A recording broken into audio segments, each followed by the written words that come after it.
So hopefully you follow along with those lectures that we have together. Everything basically that we're going to be projecting today, tomorrow, and on Monday's session, the things that are relevant are kind of all already posted.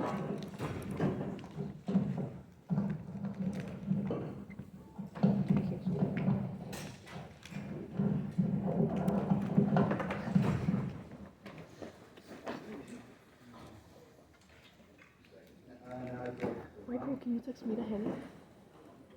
Can you text me the Henny? Who's that? No, just text me. You're gonna text him? I was gonna ask, can you just text it? Okay. Do you want to play folks? Yeah, please. Okay.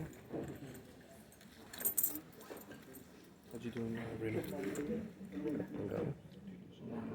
So I read on. Yeah. So I read what did I?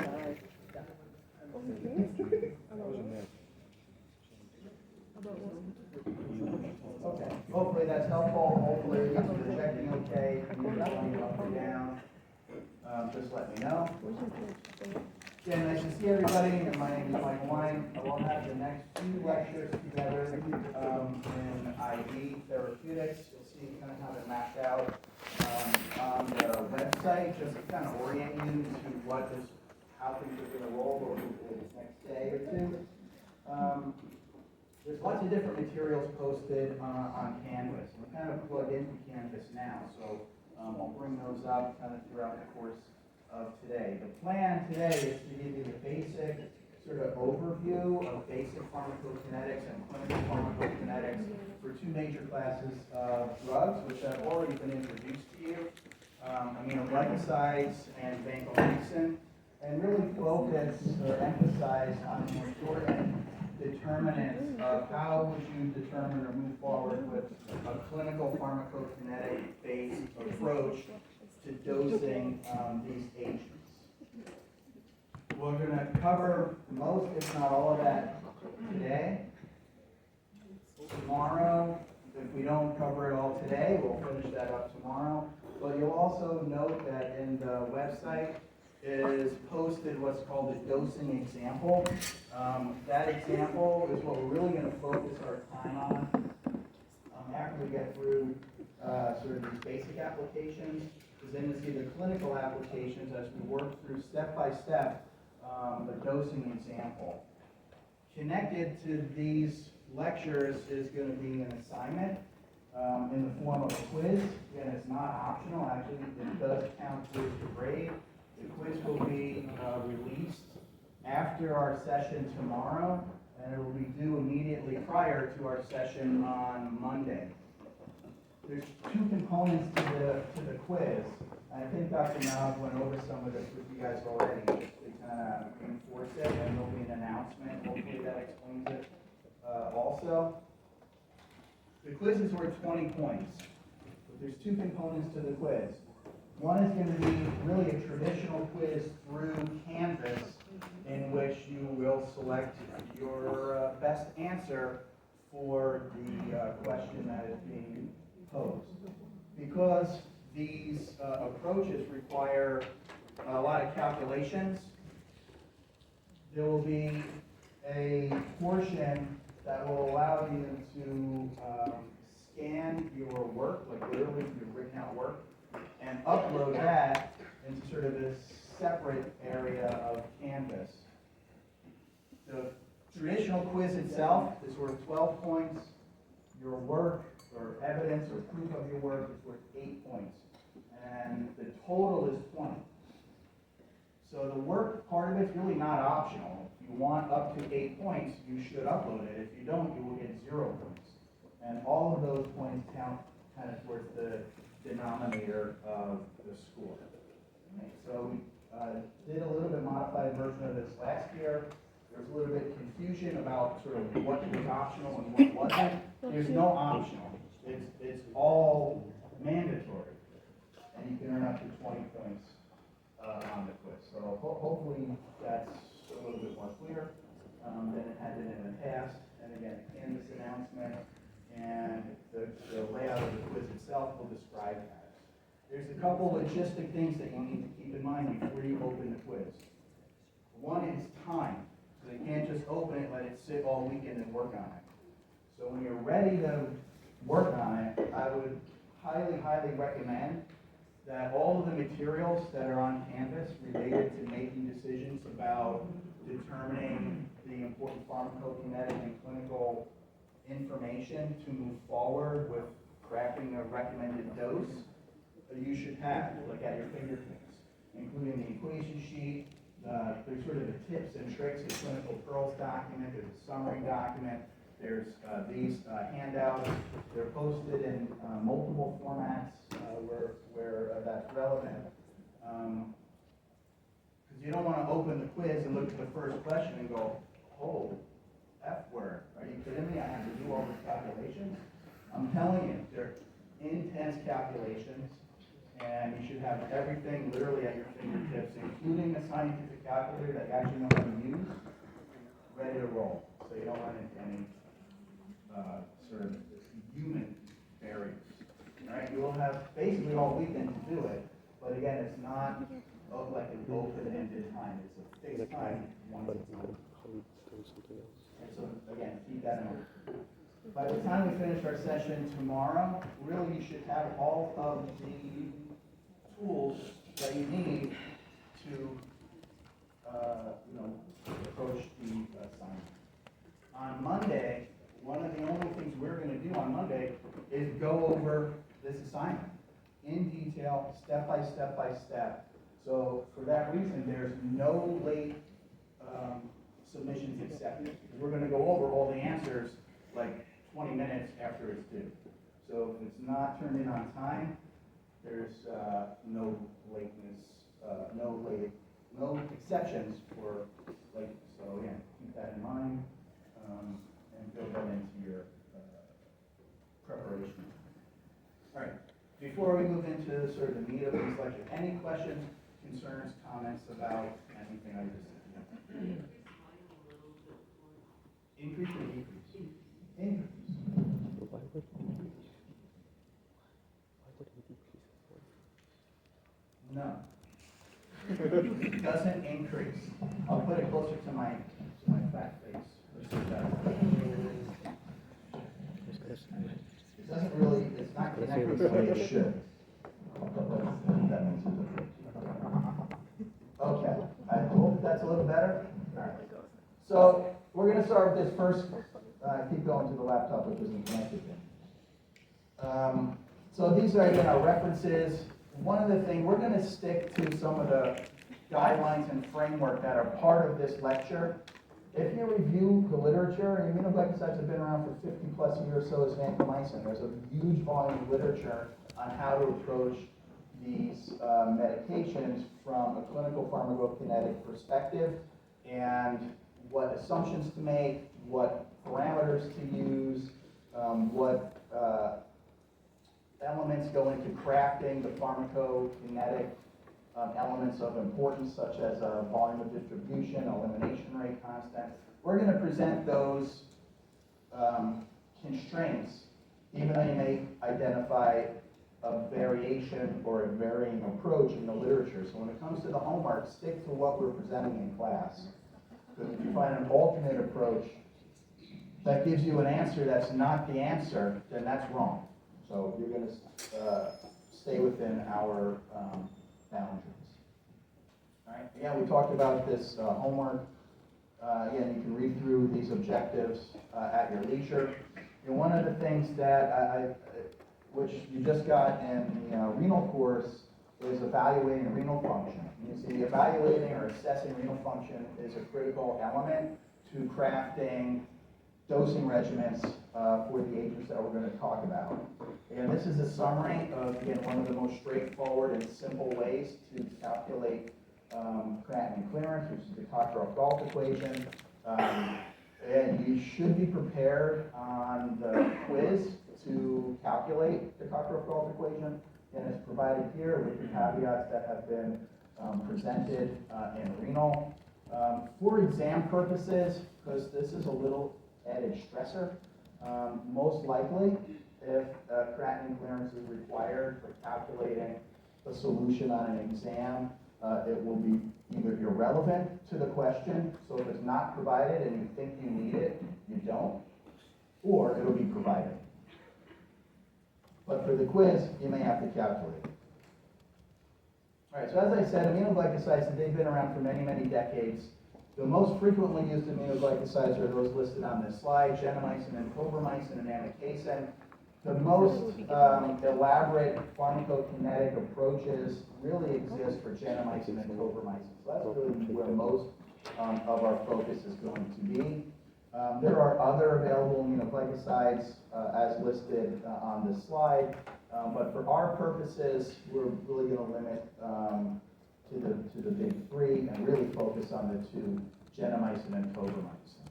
Noting that gentamicin and tobramycin may have some clinical differences, but their clinical pharmacokinetics are actually identical. So the parameter calculation is the same in terms of volume distribution, elimination rate constant, things like that. Mechanism of action, again, covered by Dr. Nav. Some of the differences in spectrum of activity that are relevant to the calculation, we'll try to highlight some of those as we go through. Again, this is a summary of the spectrum of activity, again, focusing on Gent and Tobra, and amikacin unless specifically noted. Certain things, should kind of jump out at you. Gram-positive coverage is typically limited to synergy with other antimicrobials. Gram-negative activity is relatively broad. Certain aminoglycosides cover Pseudomonas better than others, and we'll emphasize that as we go through. Some may cover Serratia a little bit better than others, and again, that may make a difference in the clinical application. And there's a lot of other miscellaneous coverages here, again, not necessarily really relevant for us. Important, note where coverage is poor, strep pneumo. Aminoglycosides really have no relevant activity against anaerobes. So if they're added to an intra-abdominal infection, for example, it's really for their gram-negative coverage, not for their anaerobic coverage, which they don't have.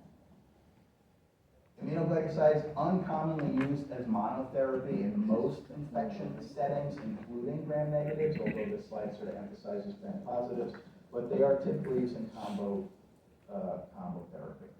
From a clinical use perspective, as I just said, these are often used in double or even triple coverage scenarios. Some of the differences that are really relevant clinically and pharmacokinetically regarding spectrum of activity are highlighted and circled on this slide. The one really of note is Pseudomonas, where tobramycin is probably 2 to 4-fold more active than gentamicin. So much so that there are some changes on the national level to actually eliminate testing gentamicin against Pseudomonas at all, because it's probably from a pharmacokinetic and pharmacodynamic perspective not a very reliable agent. The opposite is true for Serratia. This is another relatively commonly encountered bacteria clinically, where gentamicin is the more active agent. So things that are, again, highlighted in yellow, things that we're kind of emphasizing, things that are kind of stick out a little bit, are some of the areas of that you should note, because they make good exam questions and clinical application questions. We talked about the synergy, and this is typically used in gram-positive infections in combination with other agents that are cell wall active.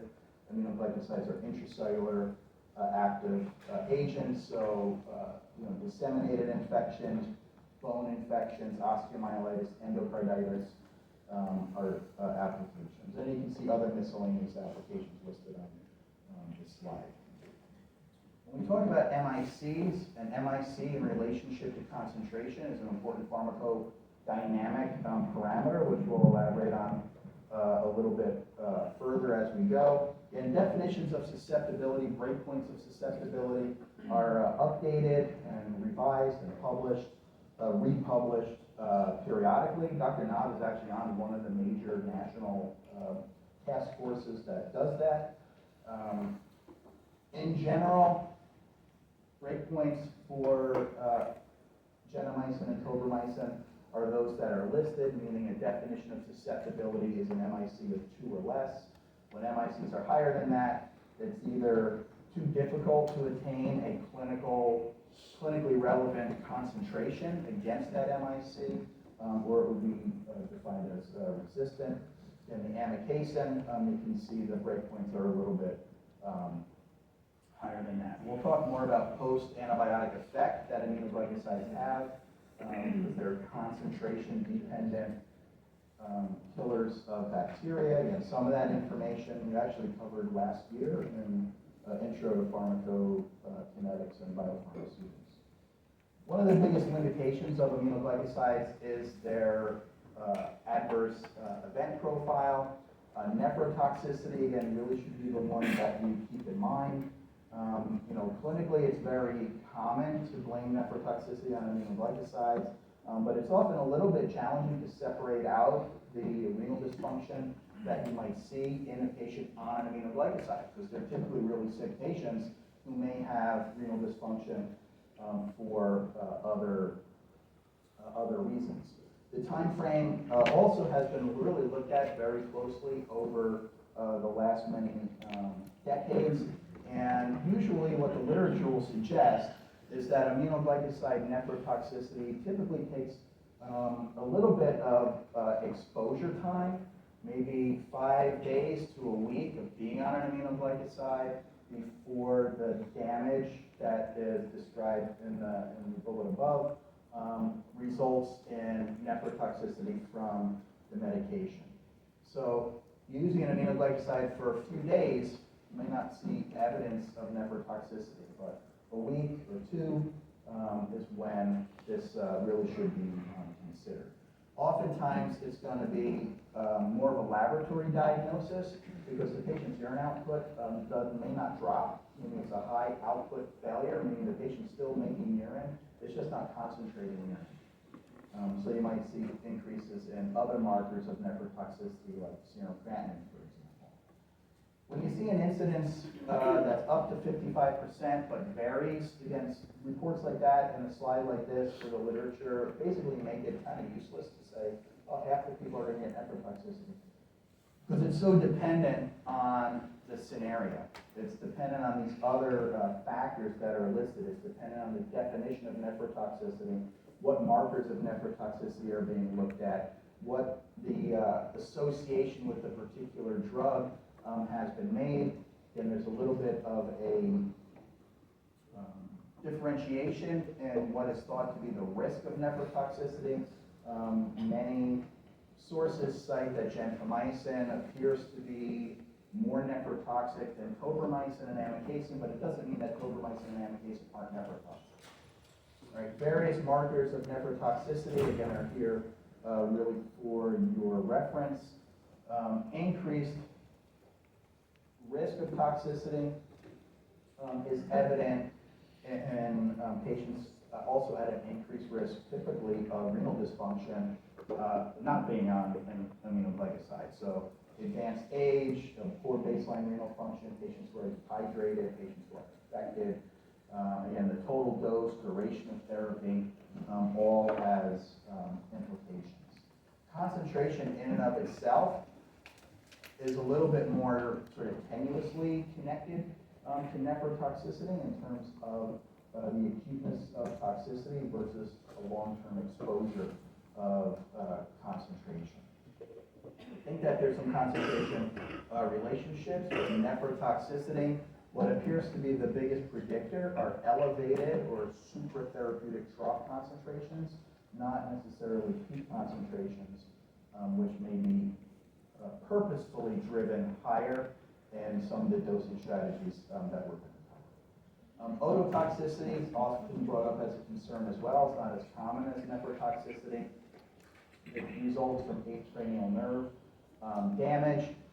It can result in both sort of auditory or vestibular toxicity. Again, early signs, patients may complain of ringing in the ears or just sort of a fuller sensation in the ear. It may not be readily detectable really by the patient or the clinician. It typically is reversible when the drug is stopped. What's a little bit more troubling is what's described as sort of this late aminoglycoside ototoxicity, which can manifest after the drug has been discontinued, but typically there's been a longer exposure of aminoglycosides, and that again can result in auditory changes, loss of functional conversational hearing, vertigo, feeling dizzy, feeling nauseated, and these can be permanent and difficult to identify. Again, the incidence also varies. It varies based on the circumstances, essentially that we just described for nephrotoxicity. So big variations in definitions, literature, detection. Some other adverse effects to be aware of: neuromuscular blockade. Aminoglycosides often aren't really thought of neuromuscular blockers, but they can potentiate the activity of a neuromuscular blocker in patients who are on concomitant neuromuscular blockade. Again, once patients are paralyzed with a neuromuscular blocker, you're not necessarily going to be more paralyzed because you're on an aminoglycoside. But where you might see this is when the neuromuscular blocker, their paralysis is reversed or removed, and patients remain paralyzed for a longer than expected period of time, and they're on an aminoglycoside, then that's something to sort of keep in the dark recesses of your brain. How common is that? Probably not terribly common, but it is a well-known potential, essentially drug interaction. Endotoxin-like reactions sort of have become a thing of the past. Patients experiencing sort of flu-like symptoms, tachycardia, fever, dropping their pressures while on aminoglycosides was thought to be due because when in the introduction of large single daily dosing of aminoglycosides in the mid to late 90s, that there was some critical threshold of endotoxin present in the drug itself that was not that the patient wasn't exposed to with smaller intermittent doses. So these types of side effects were not really observed until large single daily doses were administered. Products have since been purified. The clinical incidence is low. I really haven't seen any reports, quite honestly, of endotoxin-like reactions to aminoglycosides in maybe a decade and a half. So this may be more of a historical footnote. We already alluded to difficulties evaluating toxicity in the literature, things that are concentration related. We'll talk a little bit more about. We want to keep in mind about supratherapeutic drug concentrations and their association with nephrotoxicity, because that's an important parameter that we'll talk about regarding monitoring. Drug interactions. Most of these were kind of embedded in the slides that we already just went through. Concomitant nephrotoxins increase the risk of nephrotoxicity. Things like amphotericin, for example, concomitant therapy with vancomycin. We'll talk about a little bit more either in this section or with the vancomycin slides. Calcineurin inhibitors used to prevent rejection and have other uses outside of organ transplant recipients. Loop diuretics, many chemotherapeutic agents. This is really sort of a short list of potential nephrotoxins. Again, ototoxins, we'll talk more about this when we talk about vancomycin. Again, other loop diuretics also can cause cranial nerve damage. And we just mentioned the neuromuscular blockers. Again, something else that, when something doesn't quite seem right, is when you have to think about some of these a little bit less common reasons why something that you predict or think is going to be observed isn't. And this is another drug interaction that's been known with aminoglycosides for many years, and their interaction with extended spectrum penicillins, leading to an in vitro inactivation of the aminoglycoside, which potentially could lead to a falsely low serum concentration that's assay-based. It's very uncommon to have an in vivo interaction, meaning that the actual concentration in the patient is lower. The in vitro interaction is more like a test tube interaction. Aminoglycoside and the extended spectrum penicillin are in the tube together, and the extended spectrum penicillin, binds or inactivates the aminoglycoside. Yes. Is that because the two chemicals are less likely to come into contact with each other in vitro than they are, sorry, in vivo than they are in vitro? Yeah, so the question is, why is there a discrepancy between in vitro test tube and in vivo limitation? And the reason is exactly what is sort of speculated, that in the test tube, the concentration of both drugs and their proximity to one another literally is higher. We said that it might be important in patients with end-stage renal disease. Why? Because end-stage renal disease affects the elimination of both aminoglycosides and extended spectrum penicillin, which could potentially extend the half-life of both of those drugs and the exposure of both of those drugs in vivo in a patient. But the likelihood of that really being clinically relevant, quite frankly, is rare. There's a few ways to overcome this in vitro interaction. One is to run aminoglycoside concentrations, run the assay as soon as possible after it is obtained. Depending on where you work and how often that happens may impact the likelihood of this interaction, because the longer it sits around in the test tube before it is actually spun and run, the more likely the interaction is. Separating times of administration, or separating the time that you drew the concentration of the aminoglycoside from the time that you administered the penicillin is logistically feasible, but quite challenging, honestly. If you run your aminoglycoside assay once a day and you draw a gentamicin concentration and the lab just ran all the assays 2 hours ago, and they're not going to run it again until tomorrow morning, then you can freeze the sample. Or some labs, Hackensack, where I work, doesn't have these tubes available, but where I did my training a million years ago, there was a special tube just for these situations that had an enzyme in the tube to inactivate the penicillin before the penicillin could inactivate the aminoglycoside. So again, depending on where you work, asking those questions, if you're going to be doing this with any regularity, is important to know. What's the consequence? Well, if there's this in vitro inactivation of the aminoglycoside, and we'll talk about sort of the concentrations that you're going to target. Let's say we want a concentration of 10. We measure a concentration of 5. We want to be pretty sure that that concentration, that's half of what we want it to be. Where's the mat? Why is that? Right? And there's lots of reasons why that could be. If one of those reasons is that it's falsely lowered, then we're at risk to do what? Well, we want the concentration to be twice as much, so let's double the dose. But if we're wrong, and there was an interference with the assay, we just doubled the dose for no reason and exposed the patient to toxicity. We already talked about, again, the in vivo considerations, relatively uncommon.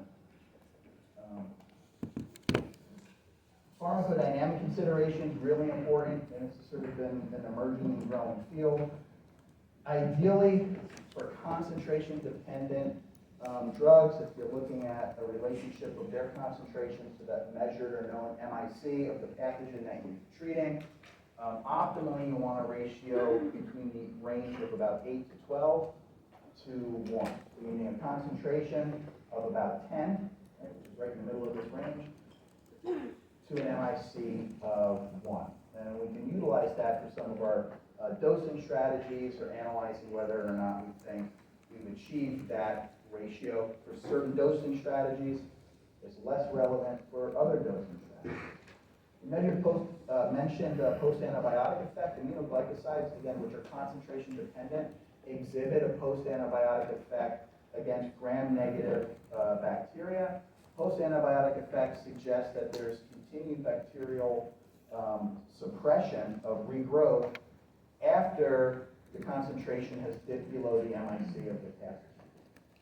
So some dosing strategies take advantage of that by driving the concentration very high and then letting the concentration wear off and taking advantage of this post-antibiotic effect. There's been several different mechanisms of resistance described in the literature. One is an adaptive resistance that suggests that the more consistent the exposure of the aminoglycoside is to the patient, the more likely the bacteria are to adapt and develop resistance. Concentration-dependent killing and then large single doses are really designed to overcome adaptive resistance. Because instead of having a low level of drug around all the time, you have a larger concentration that's around less frequently that doesn't allow bacteria to adapt. Because if you use enough drug to kill the bacteria, dead bacteria don't mutate, they don't develop resistance, they don't regrow. Why not? Because they're dead, so they can't do those things.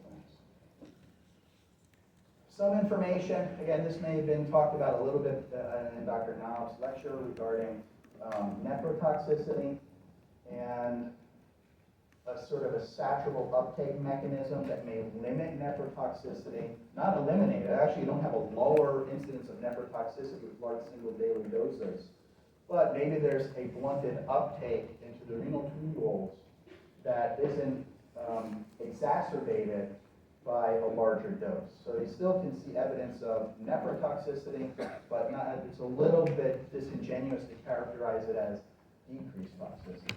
Maybe I should say there's not increased toxicity because there's a limit to how much aminoglycoside can be uptaken. So then we talk about more some of the clinical pharmacokinetics and how it applies to the applications of how we use these drugs.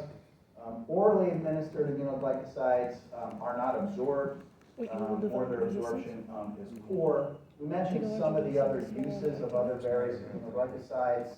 Some of the ones that I glanced over may include like neomycin. That's a non-absorbable aminoglycoside that can be used orally, but it's used prior to surgery, prior to intra-abdominal surgeries, as a part of the bowel preparation, God bless you, for the surgery. So it's more of a local sort of effect. It's not systemic. So PO administration of aminoglycosides is not really going to treat any systemic infections. Intramuscular administration is thought to be acceptable if you don't have an IV route because the absorption is erratic. So it's recommended to avoid this route, but if you have a patient with no IV access, for example, and an aminoglycoside seems like a reasonable option for them, an intramuscular administration can be used. God bless you. Intraperitoneal administration, we just kind of touched on this very sort of the outskirts of actually giving drugs through the intraperitoneal catheter and peritoneal dialysis when we were together in the renal course a couple of weeks ago. A medication like aminoglycoside is a relatively smaller molecule, highly water soluble. Actually, it's pretty well absorbed through the intraperitoneal cavity into the bloodstream. Not an administration route you want to use unless the patient has a peritoneal catheter in place. Distribution is pretty extensive. It goes to most extracellular fluid spaces. It doesn't really penetrate into the CNS particularly well or get into the eye very well. Its protein binding is negligible, doesn't really have any impact on the clinical use of the drug or thinking about an active concentration that's available to go do its action because there's just not a lot of protein.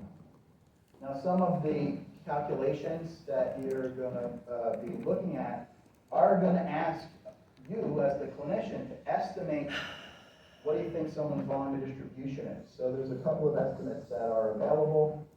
Sort of the normal estimate based on a population parameter is 0.25 liters per kilogram.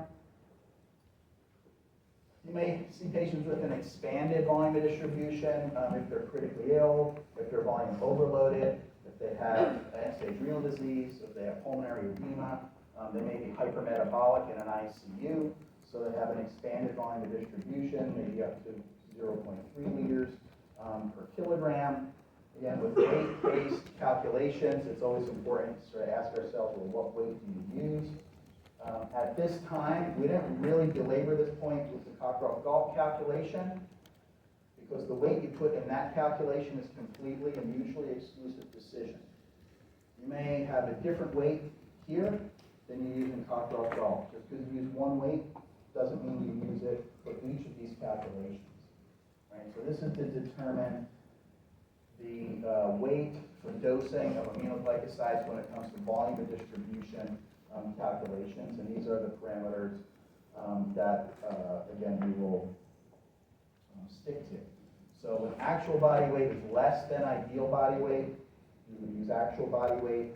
When actual body weight is within 20% of ideal, you're going to use ideal body weight. And when actual body weight is greater than 1.2 times the ideal body weight, there is a suggestion to use what we refer to as an adjusted body weight. I'm using a pretty aggressive adjusted body weight. Why? Because that's what I trained with. When did I train? Like 25 years ago. Is the literature potentially going to suggest alternate ways to adjust this body weight? Yeah, it is. But what we're going to use is this one, because the literature also supports that adjusted body weight, right, which is taking the ideal body weight and adding 50% of what, again, in the old days we would call fat weight, which is, I guess, pejorative now since no one's fat except me.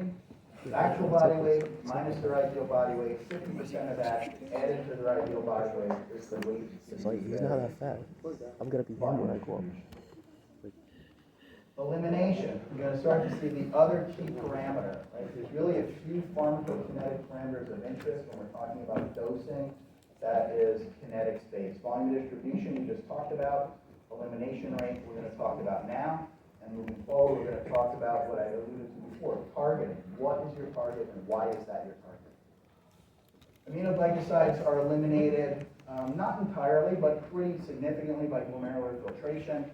There is some non-renal clearance. It's not typically considered clinically relevant, but the calculations for elimination rate constant are listed here. Again, kind of with a normal patient population derived estimate, as well as a exception for patients that have end-stage renal disease. Right? So this calculation to calculate your KE will require a creatinine clearance times 0.00293, and then sort of this fudge factor, which essentially accounts for non-renal clearance, so 0.14. And in patients that have end-stage renal disease, they have very limited or no renal clearance of the drug, so 0.015 is what is recommended.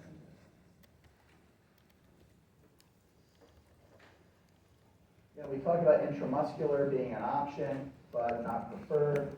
The preferred route of administration of aminoglycosides is through short intermittent infusions that are given intravenously. Typically, the time of infusion is 30 to 60 minutes. You'll see in our calculations that the time of the infusion is really required for a lot of the calculations. So how are you going to know whether it's administered over 30 to 60 minutes? For aminoglycosides, typically an institution is going to commit to either 30-minute infusions or 60-minute infusions for some predetermined time of the infusion. So you will be told that. Clinicians kind of need to know that. So you'll be told that this institution uses 30-minute infusions of aminoglycosides. This institution is 60 minutes infusions of aminoglycosides. Other IV routes not recommended. Again, bolus dosing over just a few minutes is not recommended because of increased risk of toxicities. Continuous infusions, over 24 hours, also not recommended because of increased risk of toxicity. So short infusion, 30 to 60 minutes, given information. The pharmacokinetic model that we're going to talk about from a dosing point of view and an interpretation of concentration point of view, again, makes a lot of assumptions. It's important to know what these assumptions are because what we're assuming and what reality is are two different things. Kind of like TikTok. So we need to know what the assumptions are, and we may be asked what the assumptions are. So we should know these. We're assuming that it's a linear model. We're assuming it's a one-compartment model. And we're assuming that the sampling is after distribution has taken place. So what's sampling? That's taking blood out of your patient. All right? In order to interpret the concentrations accurately, that sampling time needs to be done after the distribution phase is complete. Why is that what we assume versus what we observe? Really, they follow a three-compartment model. There's a quick, early distribution phase, then there's a beta elimination phase, and then there's, depending on the situation, sort of a longer gamma phase. Here, referred to as tissue release. You may think about this almost as analogous to what we talked about for hemodialysis and vancomycin, kind of like that rebound effect that we described there. So in reality, there's three compartments. Clinically, it's going to be treated as one compartment model with sampling that occurs after the elimination phase is completed. Why do we do that? Because it makes the mathematical models a lot easier to work with and predict future concentrations. There's also in that assumption of a linear drug, a dose proportionality between dose and observed concentration or exposure parameter like ABC. Renal function, as you may have picked up, is really a key physiologic parameter. We talked about these influences. We're just kind of refocusing a little bit on calculation of the creatinine clearance. The KE, again, remember the general equation for volume distribution is a clearance divided by the elimination rate constant. I think I may have or maybe failed to mention that there's an equation sheet also posted in Canvas, which is what you will be provided on the exam. So again, if you think that you're using and applying equations as you're practicing or doing the homework, and it's not on that piece of paper, then that might be an equation that you should probably know for the exam. We talked about already these modifications that are going to influence volume distribution. You know, lots of different parameters can influence the overall disposition of aminoglycosides. Some of these that we covered directly in detail will be the ones that will sort of apply moving forward. But you can see this is a pretty long list. So what's your target? How do you know what to target? And where does that information come from? And sort of what do you need to know about it? So this table is a pretty well replicated table in many references and studies as well as clinical applications for aminoglycosides. So with traditional dosing, whether that's empiric or pharmacokinetic driven dosing, this table is used to sort of guide what your target concentrations are going to be. It may help you establish a target regimen, but then clinical judgment, the patient's response, therapeutic drug monitoring, all might influence then sort of how you move forward, how you monitor the patient, and how you may subsequently adjust doses. Again, concentration-dependent drugs, there's a little bit of a barometer to think about of a relationship of the concentration of about 10 to 1 as being sort of the optimal concentration. Sometimes we may get away with a little bit less ratio depending on the severity and site of the infection. So let's look at this table for a moment, kind of divide it into a couple of major pieces. We'll sort of work through the ones that are really relevant for our purposes. So we talk about 2-point monitoring for aminoglycosides often, a peak concentration and a trough concentration. We sort of talk about in the dosing example, what really does that mean? How do you time that? When do you draw those concentrations from the patient? And how do you interpret them? For the purposes of what we're describing now, these are the targets. Like, what do you want your peak to be in this patient if they have this type of clinical scenario? And like I said earlier, aminoglycosides, tobramycin and gentamicin, kind of have identical clinical pharmacokinetics. So you see that our targeting is essentially the same. Amikacin, which is not really going to be the focus of our calculations for additional information, has a little bit different targeting range.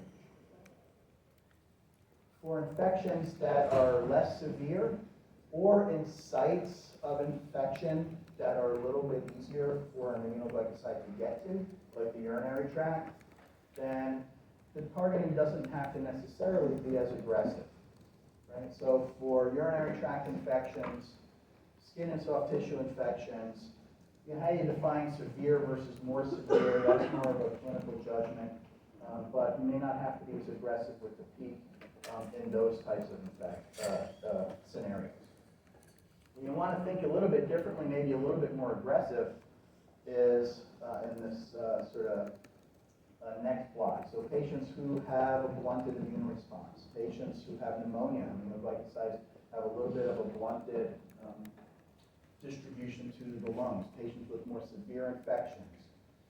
Burn patients are really in this block because of a very hypermetabolic condition that burn patients have, where their elimination of aminoglycoside is many, many times higher than a different patient. Gram-positive endocarditis, aminoglycosides are added for synergy in certain scenarios. And here, again, you just need a little bit of aminoglycoside to benefit from that synergy, so the target peak is kind of incrementally lower than any of the other situations. So again, these are values that are going to help you move forward in terms of crafting a dosing recommendation.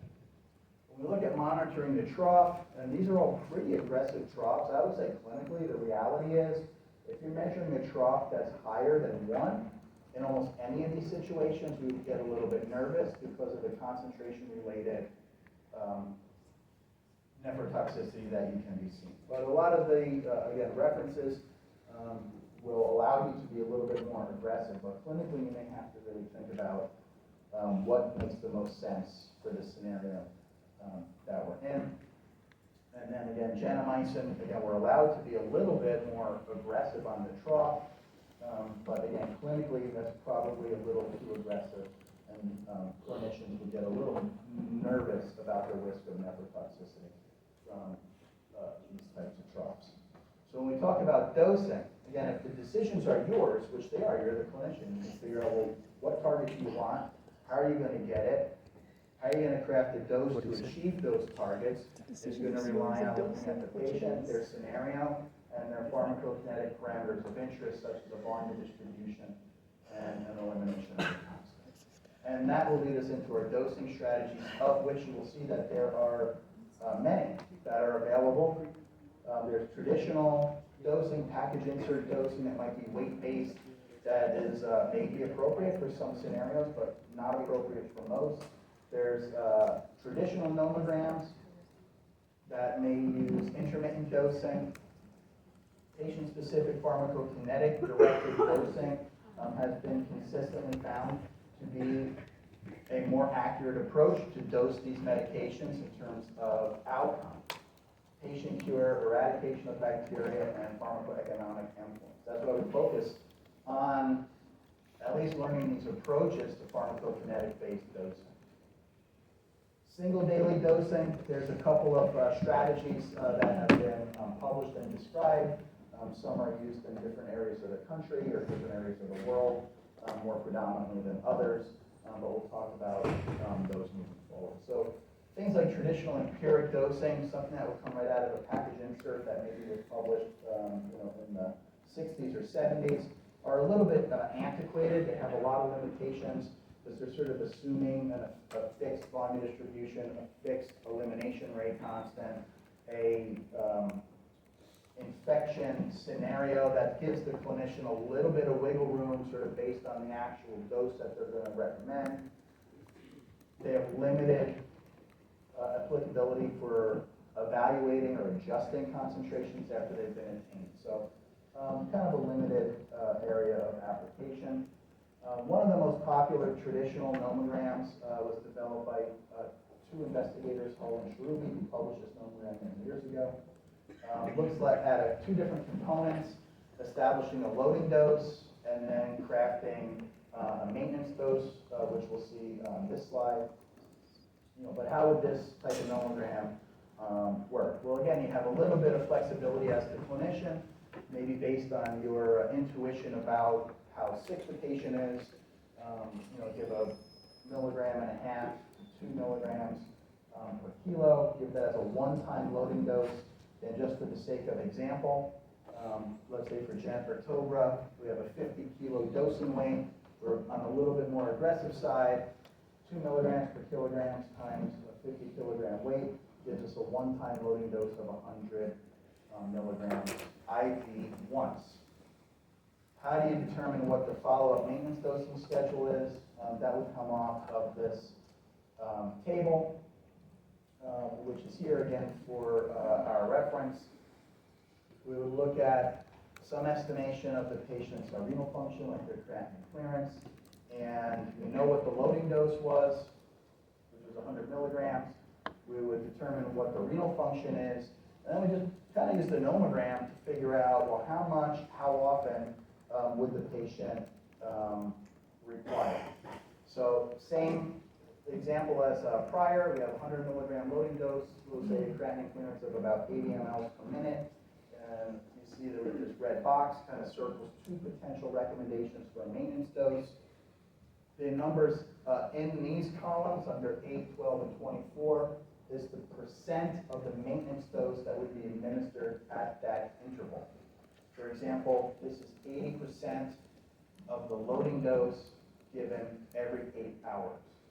So that would be 80 milligrams, which is 80% of 100 given every 8 hours. I've extended this a little bit, although the shaded out areas is what's most commonly published, to sort of capture this 90%, to give a little bit more drug, a little bit less often, could reduce nursing burden in terms of administration, and that 90% of 100 is about 90 milligrams, given every 12 hours. So sometimes logistics can influence what your final recommendation might be. But again, this underlying has a lot of assumptions regarding volume distribution. It does incorporate elimination a little bit. It doesn't really have any real strategies for follow-up dose. We're going to get into real detail about these patient-specific dosing approaches through our dosing example, which again we'll go through in detail tomorrow. And these are prospective. Again, sometimes you'll see, the author name attributed to some of these methodologies, like Detley. So, this is using a priori estimates. That's meaning we're kind of estimating these pharmacokinetic parameters of a patient before we do anything, and seeing what do we think the elimination rate is based on some of these standards that are available. Sort of the normal elimination rate, a patient who's got end-stage renal disease, what's the volume of distribution, again, sort of based on the normal population estimate versus one of the more varying estimates, again, using the appropriate weight that we discussed earlier, and deriving a dose, loading, and maintenance based on volume distribution we think the patient has, the elimination rate constant we think the patient has, and the concentrations that we wish to achieve based on the clinical scenario of that the patient has experienced. This allows revision with these methods on the pharmacokinetic parameters and dosing based on then doing therapeutic drug monitoring. Right? We're estimating what dose we think the patient needs to have a peak and trough of X and Y. We give the drug, and then we check the peak and trough of X and Y to see was our estimate close to what reality is. If it is, great, we did a good job. If it's not, then we got to figure out why not, and do we need to change things based on the measured serum drug concentrations. There's a couple of examples I've included of these sort of large single daily dosing nomograms available for gentamicin and tobramycin. Essentially, they're both supported by optimizing the pharmacodynamic considerations for aminoglycosides, by maximizing the peak to MIC ratio, taking advantage of a post-antibiotic effect, These, when they were originally developed and published, really painted a picture of practice in 2 different locations in the United States. The West Coast approach and an East Coast approach. So when these were all published, this was also when there was big rivalries between East Coast and West Coast rappers. So this was like our rivalry of like nerdy pharmacokineticists saying, no, I'm going with the Stanford model, right? Because they're smarter in Stanford than they are in Hartford. Or the Hartford nomogram, which actually is then kind of dominated and sort of exploded over the years. All right, so again, kind of knowing that these approaches exist, looking at, and this is relatively straightforward, estimating that creatinine clearance, looking at, well, what kind of dose would you give and how often would you do it, and then taking that from the nomogram and applying it with the patient. So this is more like the West Coast sort of Stanford model. The Hartford nomogram was developed in Hartford Hospital in Connecticut, and they use a little bit different approach, actually much more aggressive one-time dose, looking at 7 milligrams per kilogram with the interval determined by creatinine clearance or off the nomogram, which many medical centers use this approach to this day. But where I practice this type of dosing approach, never really sort of resonated with us, I would say. So it's not really a typical approach that at our practice site we use. But how would you use this nomogram? You could be practicing somewhere else or working somewhere else right now that employs this type of strategy. So again, another dosing range, 50 milligrams, 7 milligrams per kilogram, right? So we saw empiric dosing of 1 milligram per kilogram. This is 7 times that amount. 350 milligrams as a single dose, and then the interval is determined by this nomogram. But then there's 2 caveats to that, right? You have a nomogram where you can calculate the elimination, the renal function as determined by a creatinine clearance. The dose stays the same, but this determines the interval. When is the next dose given? That's one application. It's a little bit easier to apply. What's a little bit more logistically challenging to apply is actually how the nomogram was intended to be applied, which is developing a single dose, 7 milligrams per kilogram, at 350 milligram dose, administering it to the patient, and then drawing a serum drug concentration anywhere between 6 to 14 hours after the medication was administered. Determining that concentration and then plotting it on this graph. So for this example, again, I'm just making these numbers up. Let's say we give this patient 350 milligrams once. 10 hours later, we measure a concentration from that patient, and that concentration is 4. So you look in these slices for time, 10 hours, concentration 4, where that little target emblem is, falls into the every 24-hour dosing slice. So that's what would be recommended, 350 milligrams every 24 hours. Right? So that's, again, the Hartford nomogram. One of the quiz questions will 100% ask you to just apply the Hartford nomogram. There's lots of recommendations in patient populations who weren't really studied using the Hartford nomogram, and therefore they're kind of excluded from sort of any expected use of that nomogram, and that's listed here for your reference. So what about monitoring? Again, various monitoring strategies exist. This is where clinical pharmacokinetics really comes into play. It's giving a drug and then doing therapeutic drug monitoring on the drug. Again, various dosing strategies range from traditional dosing to pharmacokinetic-driven dosing to these large daily dosing strategies. When does it make sense to monitor serum drug concentrations? Typically, we're going to do it for most patients that you anticipate more than just a day or 2 worth of therapy. Right? There are associations between concentration, particularly trough concentrations and nephrotoxicity, so it makes sense to do therapeutic drug monitoring.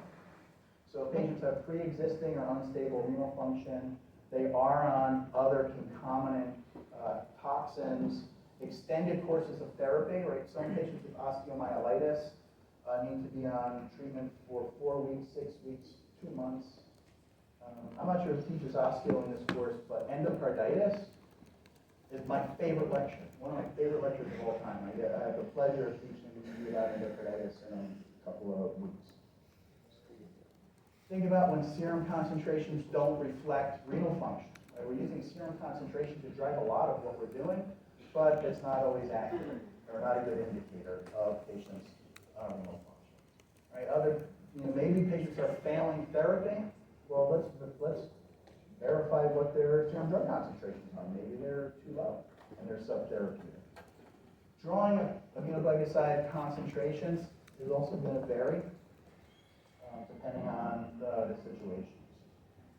Ideally, although the world is not always ideal, patients should approach steady state before obtaining serum concentrations. That's about 3 to 5 half-lives, as everybody is aware.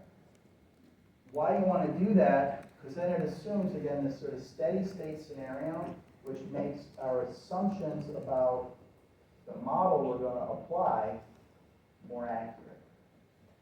Occasionally in unstable patients or maybe in critically ill patients, you may want to establish right away that the drug is either therapeutic, super therapeutic, toxic, whatever, where you might see an alternate strategy in a critically ill patient, for example. And this is with traditional dosing, where maybe you're going to give 1 dose and we want to check a concentration tomorrow morning just to see where we're at. And if you do that and that random trough concentration is 10, then you know we're way off on our dose. So sometimes you want to get a little bit earlier sense of where you are. After steady state, though, the timing of concentration is really important because that's how you're going to interpret the measured concentration. Was it done at the right time? Probably the number one question you have to ask yourself when someone tells you, oh, the TOBRA trough was 4. Well, 4 to me sounds like we're going to kill somebody's kidneys maybe by tomorrow. So was it drawn at the right time? So what's the right time? This is the right time. Trough concentrations should be drawn anywhere within a half an hour before the dose is given. If it's an hour before, 2 hours before, 4 hours before, if we know that, then we can build that into our interpretation of the concentration. Where it becomes tricky is if it's drawn at the wrong time, but it's documented that it was drawn at the right time. That's a problem. The electronic medical record hasn't solved that problem. People still document it correctly. Peak concentrations in a normal scenario, normal patient, should be drawn a half an hour after the end of the infusion. So a half an hour after the end of a half an hour infusion. We're going to say this should be a half an hour after the end of the infusion. Remember, we talked about half-hour infusions or hour infusions.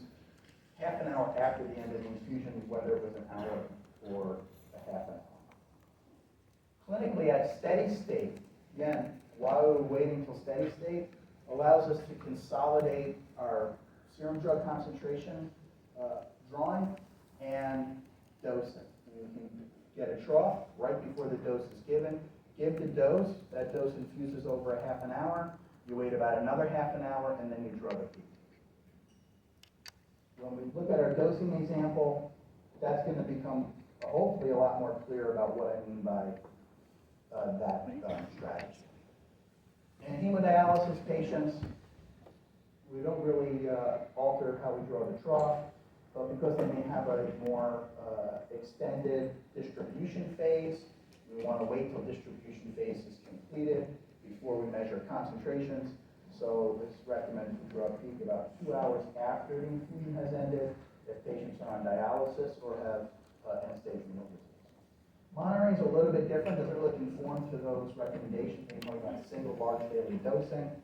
Peaks are usually not recommended. In fact, if you obtain a peak, You're gonna document peaks that are 30 or 40, and if somebody's not familiar with the dosing strategy that you're using, they're going to panic and say, that's absolutely what we're doing is harming the patient.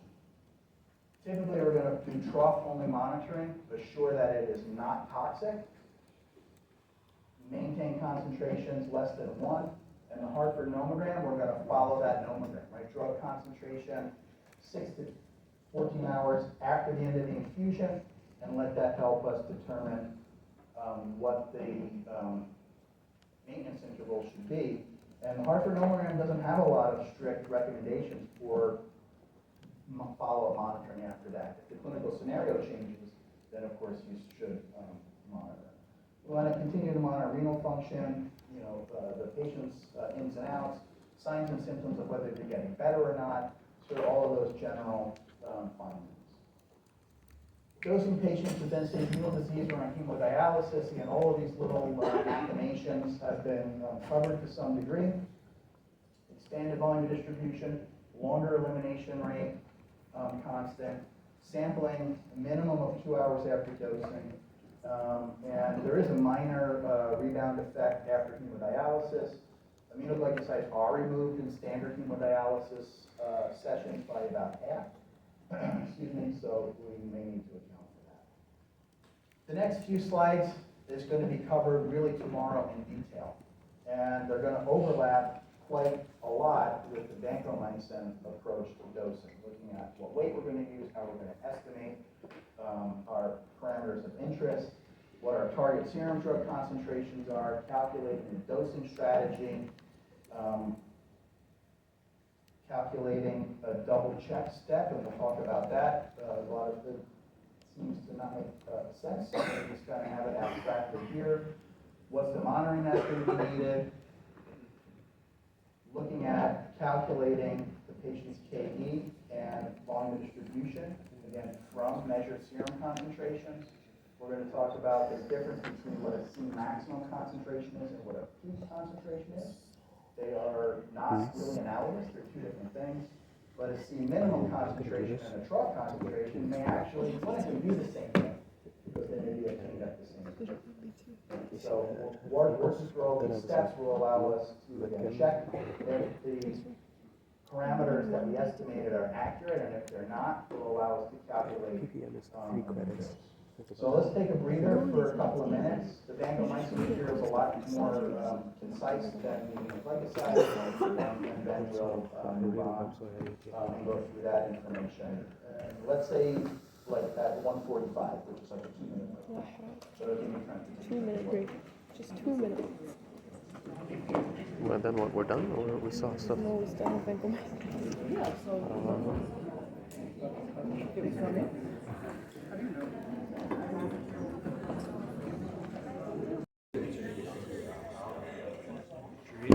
He's gonna yap. Huh? Yeah.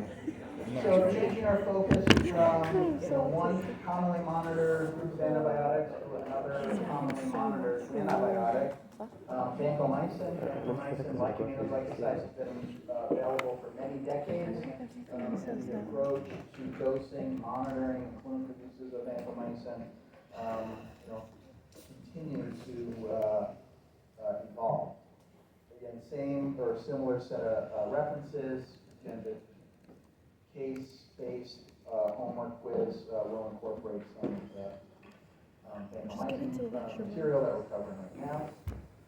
Same slide as what was in the aminoglycoside presentation with the Krakow-Ralph equation. And just a little bit of a review. Vancomycin is a cell wall active drug, inhibiting cell wall synthesis. It does cover most gram-positive bacteria, including staph, strep, enterococci, although there are many isolates resistant to vancomycin, and Clostridioides difficile, which we'll talk about in sort of a caveat about using vancomycin in that setting. Again, included for your reference, not necessarily that you have to look at all of these guidelines for the prudent use of vancomycin. It is important to use vancomycin correctly, when it should be used, when it should be avoided, what kind of challenges there are from a pharmacokinetic and pharmacodynamic and a resistance point of view. That may have been addressed in some of Dr. Knob's lecture. There'll be a lecture, I believe, upcoming, I'm not exactly sure when it's scheduled, that will talk about, concepts of antibiotic or antimicrobial stewardship. Again, just to think about the general tenets of appropriate antibiotic use. These guidelines have also evolved over the years, but they've really been only tweaked minorly. They were first published many, many years ago in an effort to reduce the incidence of vancomycin-resistant enterococci.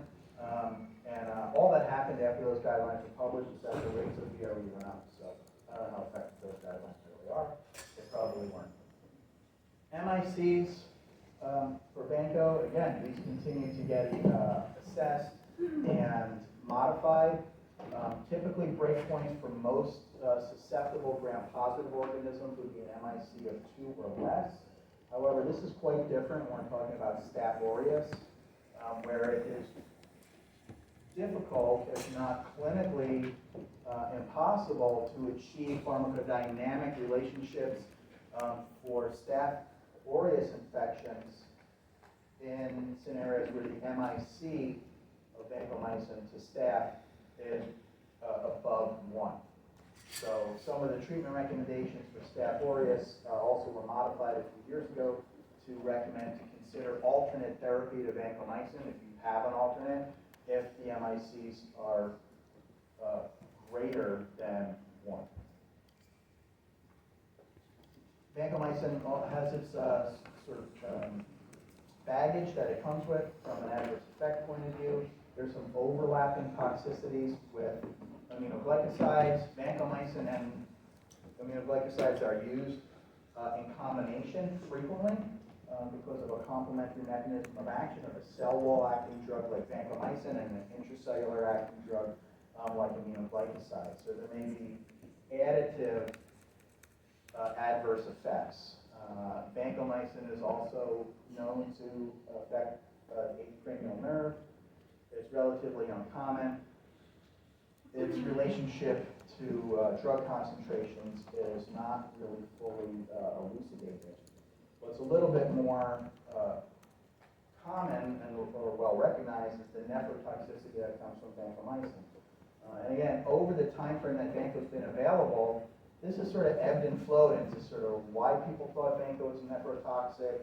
Was it really as nephrotoxic as we thought? Maybe it isn't, but now maybe it is. Maybe it depends what you use it with, and sort of where this data came from.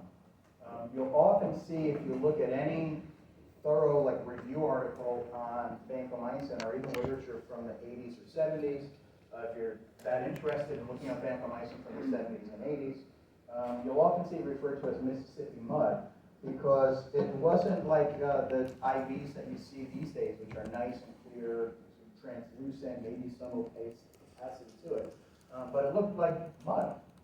So it was thought that a lot of the side effects from vancomycin, including nephrotoxicity, were related to the impurities that were within this early compound. Well, the compound has been refined. It's not like Mississippi mud anymore. It looks, clear like water.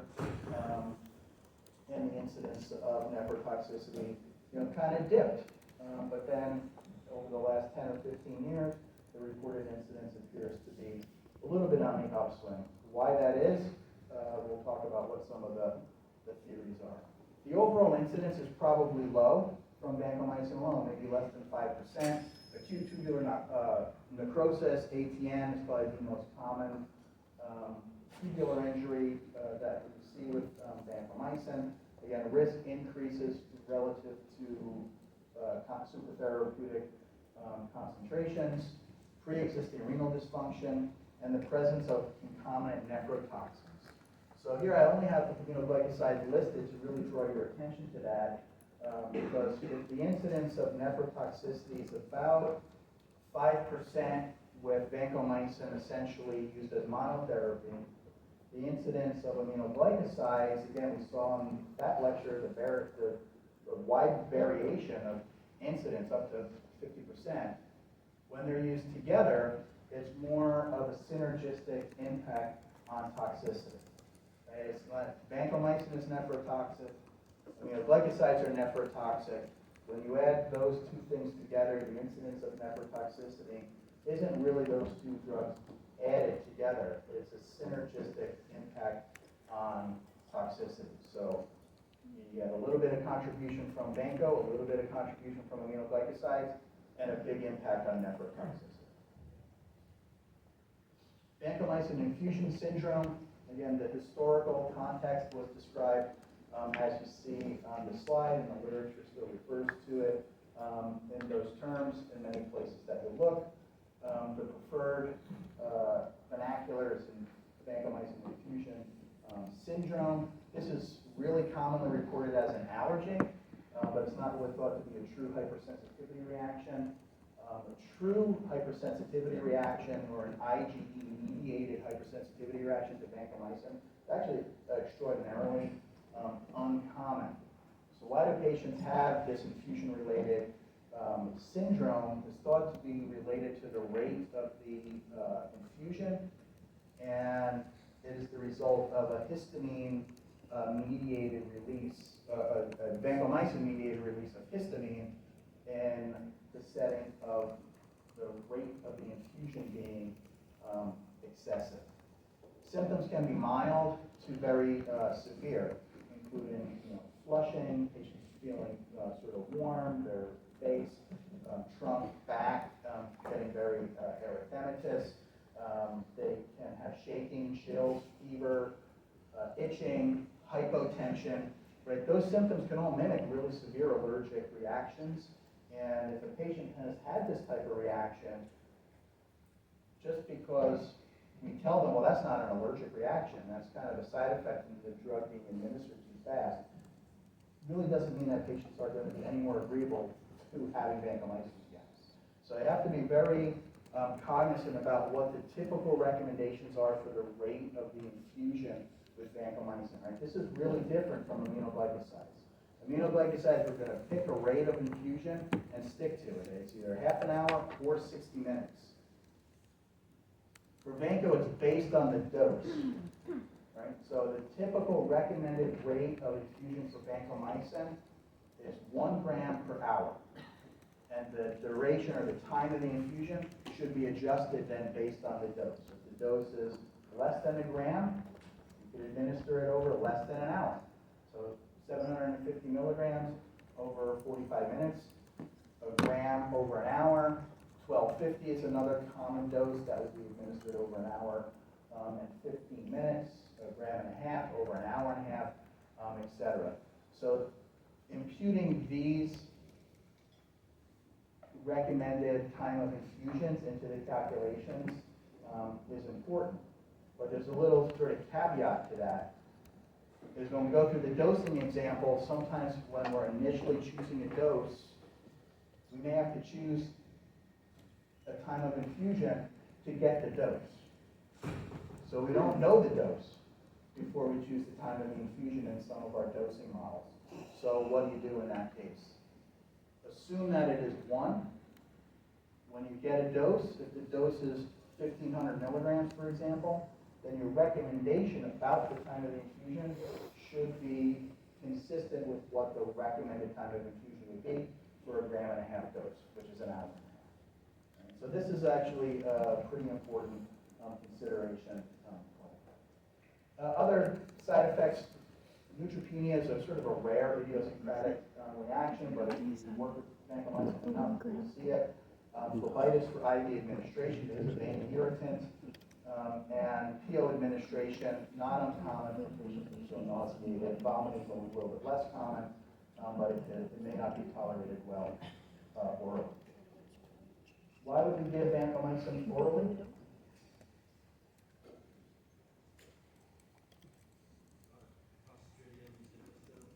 Yeah, so it says it right there. So CDI, Clostridium difficile infection, or Clostridioides, whatever, maybe next week we'll have a different name for it.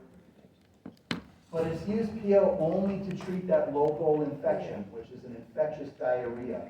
One of the things, and I've seen this many times in my career, I remember he talked about that a systemic infection, let's say somebody has a diabetic foot infection that has MRSA in it, right, methicillin-resistant Staph aureus, and they want to use vancomycin, and some people prescribe oral vancomycin and be discharged from the hospital, right? That's almost malpractice, because it's not going to help that patient. Yes? Sorry.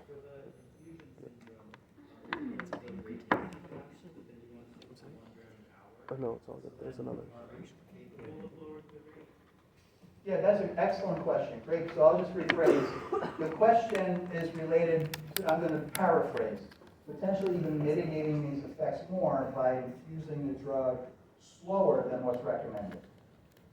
Is that done? Yes, that can be done. If patients have what we feel is a rate-related reaction, even if you're giving it at the recommended rate, then there are ways to mitigate that. Some people may benefit from pre-medications. If it's a histamine-related reaction, perhaps they benefit from an antihistamine prior to their drug. Maybe they benefit from infusing a gram over 2 hours instead of just an hour. All right? At a minimum, we want to make sure we adhere to what's recommended, and if they still have a problem, then we may have to think of other strategies to avert that problem or minimize that. IM, we saw for aminoglycosides, is an option, but not recommended. IM is not an option for vancomycin. It's lipidic agent, we just talked about that, it can cause phlebitis. So you inject it into a muscle, it'll approach the muscle. So not recommended.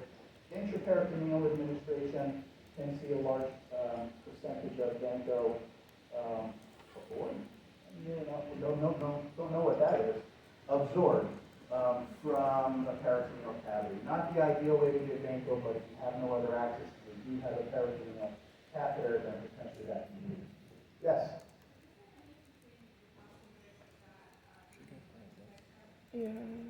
The question is, again, forgive me if I paraphrase it correctly, does vancomycin have the same risk for endotoxin-like reactions that aminoglycosides have related to dose or infusion rate? The short answer to that question is no. There's no evidence that they do. What are some of the other considerations? Again, general distribution is important.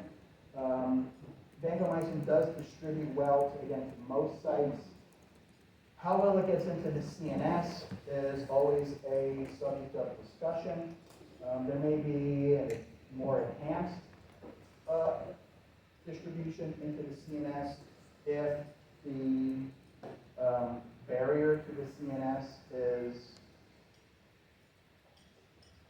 compromised, such as in meningitis, where the meninges are inflamed. You may actually see a higher penetration into the CNS than if they are not inflamed. But you will see vancomycin used in suspected and documented cases of meningitis, despite the distribution into the CNS maybe not being optimal. Protein binding, we wouldn't necessarily think about a protein binding of 50% being that relevant for things like drug interactions or displacement interactions. But 50% protein binding means only half your drug is around to go kill something. So what we measure is the total amount. So protein binding is actually pretty relevant for vancomycin. If it's about 50%, that means if we're measuring a concentration of 10, that's actually only an unbound fraction of 5. So when we talk about targeting in terms of what concentrations to shoot for, protein binding does have a little bit more relevance than aminoglycosides. Volume of distribution, a much larger volume of distribution than aminoglycosides. There's not really weight that we differentiate, like an adjusted weight, actual weight, ideal body weight, those kinds of things. A little bit more straightforward. Most of the literature will support dosing based on total body weight. This is the volume distribution calculations, 0.7 liters per kilo, in again, quote-unquote normal situation, 0.85 liters per kilo in situations of fluid overload, such as heart failure, kidney failure, and in situations of a hypermetabolic or hyperdynamic state, such as a critically ill patient. So something, again, prospectively, who determines whether a patient's critically ill or not? You do. The clinician does. That's your choice. Right? How is that going to be ferreted out in a quiz or an exam? We have too much. Hard to ferret that out. It's either going to be explicitly clear that someone's critically ill or they're not. And if it's explicitly clear, like you're told, this is a critically ill patient in an ER or a critically ill patient in an ICU, then you can believe that they're critically ill. Right? There's not necessarily going to be a situation that you have to look at the patient's hemodynamics, their SOFA score, these other parameters that help us determine whether the patient is septic or not. Sepsis, I also gave you that lecture. That's in another couple weeks. That's a great lecture too. So, if you hate this one, you're going to love endocarditis and sepsis. But the clinicians determine this. Right? There's no parameter that you look at a patient and you know what to do. You have to use the clinical, your clinical knowledge to do that. Elimination, highly eliminated by the glomerular filtration, but not totally. There is some nonlinear elimination. KE calculations are listed here, 0.0083 times the creatinine clearance is median measure of renal function, plus the non-renal clearance 0.0044. In patients with end-stage renal disease essentially have no renal clearance, so the estimate is 0.0044, which basically accounts for the non-renal clearance. The preferred routes of administration for systemic infections is IV, again with intermittent, relatively short infusions.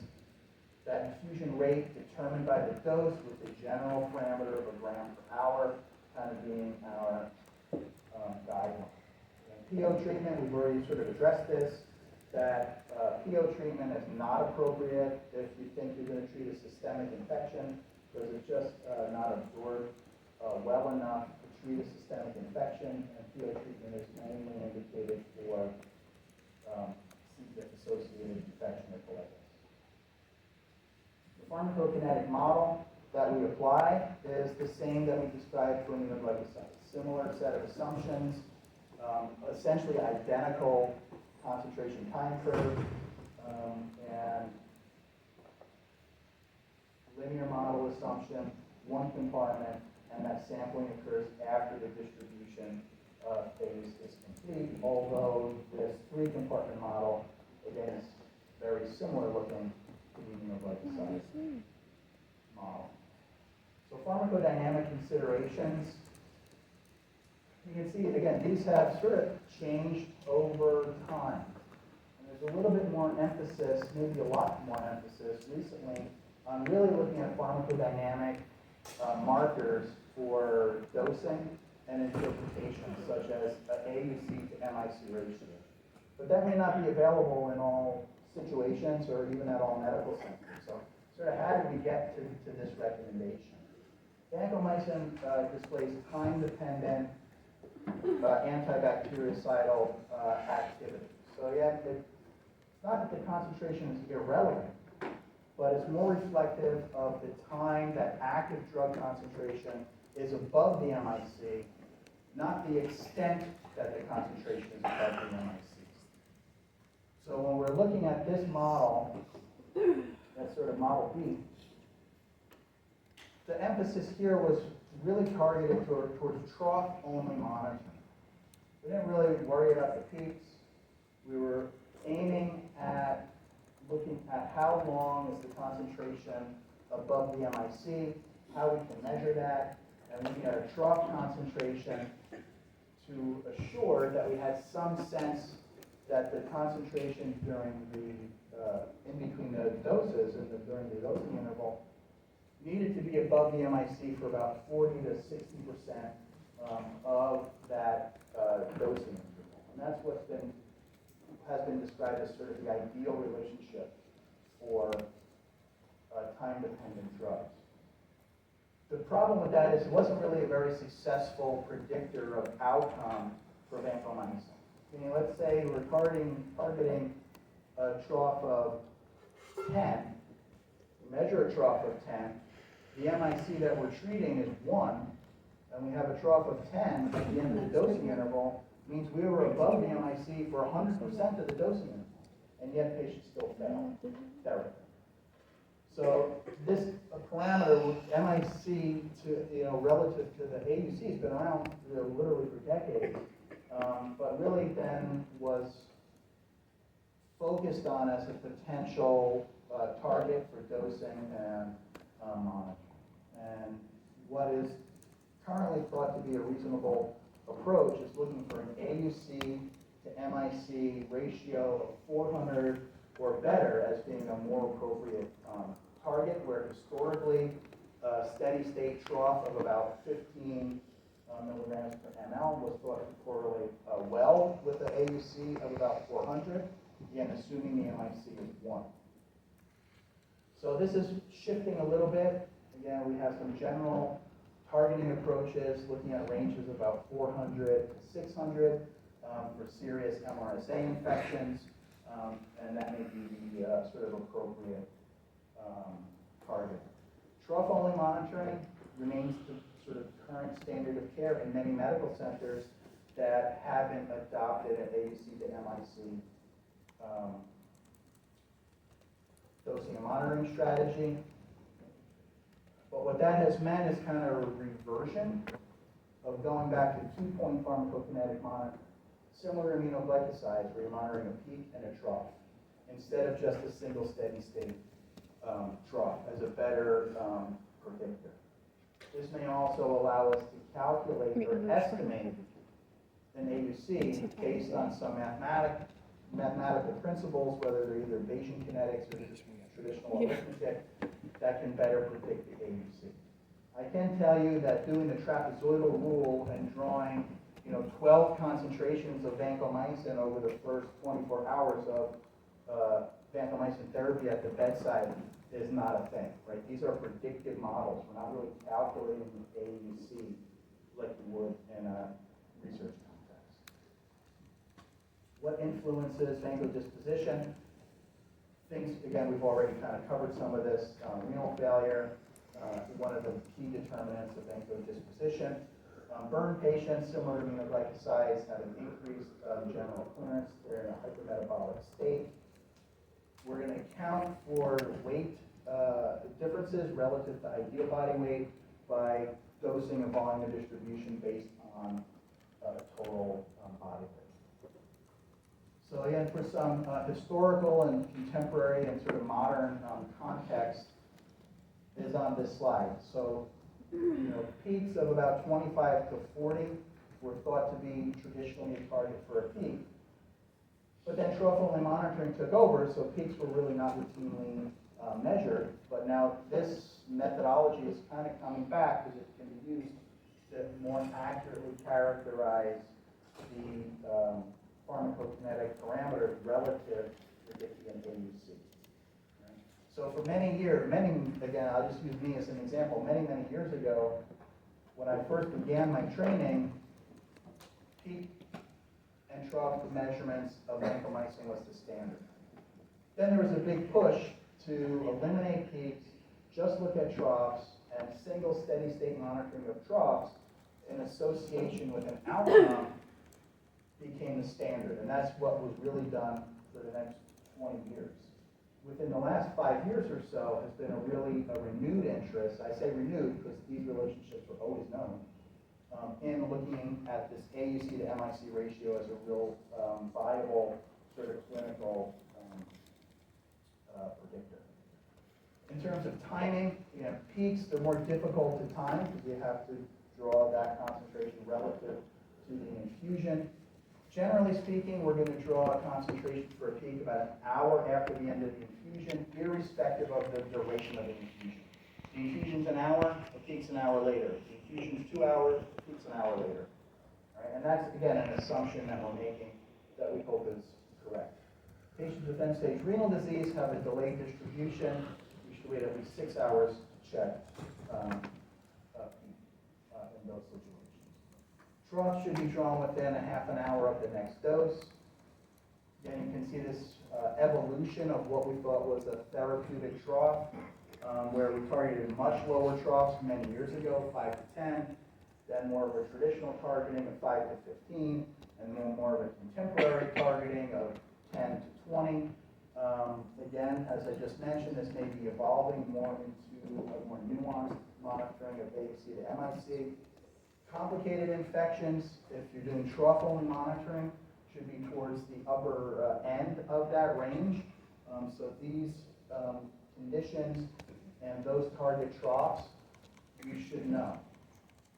You should know for endocarditis, bacteremia, pneumonia, meningitis, and osteomyelitis that the target is 15 to 20 for a trough. Steady state concentrations less than 10 have been associated with an increased risk of existence.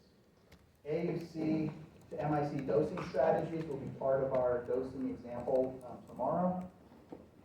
And looking at an AUC to MIC ratio of about 400 to 600 is what is recommended in the context of vancomycin use, but the data that really supports that comes from treatment of MRSA infections. A couple of other little sort of tweaks or reinforcements. Patients on hemodialysis typically have a larger volume of distribution, they're fluid overloaded, and a longer half-life because their kidneys don't work. So a higher volume of distribution and a slower elimination rate constant. Again, peaks should be delayed for at least 6 hours after the dosing. And this we talked about in a little bit more detail than aminoglycosides, is how do you measure after hemodialysis. Typically you want to wait a few hours because of the rebound effect. We can kind of divide, we'll sort of talk about two dichotomous styles of hemodialysis. Conventional hemodialysis with older, smaller pore filters really don't remove vancomycin. And newer high flux or more large bore filters do remove about 25% of the pre-dialysis concentration. So again, important to know if somebody's on dialysis, what kind of filter is being used to just have a better sense of what's happening to vancomycin during the infusion. I referenced these sort of Bayesian methods upon which these AUC to MIC calculations are essentially, in which they are rooted. Equation-based calculations that are a little bit sort of more straightforward arithmetic are also available. They have their advantages and limitations. Typically, a Bayesian method is most accurate if you're using a sophisticated software program to utilize those strategies. You can do it typically with less serum drug concentrations, but you need to have something behind those predictive models that's pretty accurate, like a population estimate that is reflective of your patient. Equation-based things can be programmed into a handheld calculator or that's something maybe you've heard of these phones. 20 years ago, I couldn't hold that phone up and say, yeah, you can do that on a phone. You couldn't. Now you can. It's easy, straightforward, but cumbersome math. Again, this is the warning for the quiz. The math isn't hard, but it's labor intensive. And you need to be prepared ahead of time for the minute you pop that quiz open to the cumbersome nature of the calculations. This requires steady state concentrations to be drawn. That's what a lot of our assumptions are based on with the equation approaches. And really you kind of want to be Wait, you said if it's not all after equations, you distribution shouldn't? has taken You have to place know to make sure you're getting a reasonable estimate of KE and AUC. The stepwise approach,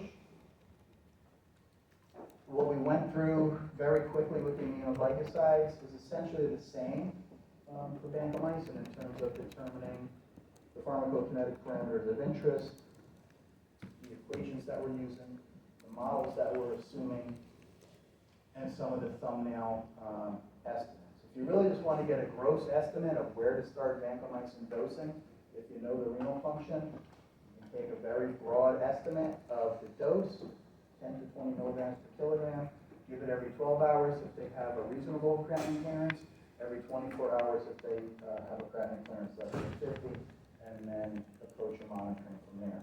I wouldn't recommend that you utilize that approach for the quiz or exam. It's just a little too rudimentary. Something we didn't mention specifically for aminoglycosides, we're going to mention it specifically for vancomycin here, is there's a lot more forgiveness in rounding the dose that you would recommend of vancomycin. What I mean by that is we're going to round the dose in adult patients to the nearest 250 milligrams, because that eases the preparation of the product for the people preparing the product. Right? So that's a big, potentially a big rounding error. So we'll talk about how do you account for, well, maybe we rounded in the wrong direction. So then when you can check, do we round down to a 250 milligram increment, and now we think the patient might be subtherapeutic. All of these issues we'll talk about at length. With aminoglycosides are a little more precise, a little less forgiveness. We run around in adult patients to the nearest 10 milligrams. And that's in the aminoglycoside handout. I just failed to point it out. When we're thinking about dosing intervals, could you give a dose every 9.5 hours? I guess you could if you hate your nursing staff, but that's really a terrible way to set up your infusion schedule, right? So we want to think logically and logistically about what you're actually going to recommend. And it should conform to a reasonable schedule, such as every 8 hours, every 12 hours, maybe every 24 or 48 hours. These tweener intervals, they may be what gives you precisely what you want, but try to schedule an infusion every 18 hours in anybody. Can't be done. Well, can it? It's hard to be done, right? So we want to think things need to be logical and have some logistical considerations to it. Why am I bringing this up? Well, when you have a dosing recommendation that you're going to make, it needs to be a logical dose that can be prepared at a logical interval that can be adhered to. So if you come up with a dose, let's say of 1,072.8 milligrams given every 14.2 hours, nobody's going to be able to adhere to that dose. If anybody's ever worked in an IV room and you see a resident put an order in, what's going to happen in the IV room when you receive that order? After everybody stops laughing. Nobody's going to do that order. It's stupid. It doesn't make any sense. So it has to be rounded off to a logical dose and a logical interval. That introduces error. Right? Because the dose you're recommending that you calculated is precise, it's beautiful, follows the math. But you can't give that to somebody. You can't execute that in reality. So you're going to have to round off the dose, and you have to round off the interval to give a recommendation that's logical. That's where this double check step comes into play. It means you're going to solve for a dosing interval that you want to give. You're going to round it off to a dosing interval that you can give, but you need to make sure that what we're actually going to recommend is still going to achieve the targets that you are shooting for. So again, when we go through the dosing example, hopefully that will be a little bit more clear. There's some additional stepwise calculations that we will apply when we go through the dosing example that are more associated with the AUC dosing strategy. And there's a nice graph that kind of helps. Well, this is sort of all the minutia, If it doesn't add and that's more. But this graph is, again, this has been published now widely, looking at the contributions to AUC and how our arithmetic is going to help calculate the total AUC. There's really two different AUCs that are occurring. The AUC during the time of the infusion, as the drug is being infused, and distribution begins, and then the AUC during elimination when the infusion stops, and now the drug is being eliminated. So you have the elimination AUC, the infusion AUC. We're really interested in what's the total AUC. So the mathematical approach will talk about how to calculate those two different pieces of that component, and then adding them together to get the total. That's a lot though for So what we'll do now,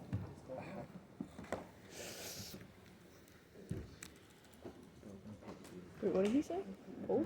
so let's look at a couple of things. So these are some of the ancillary documents that are in Canvas.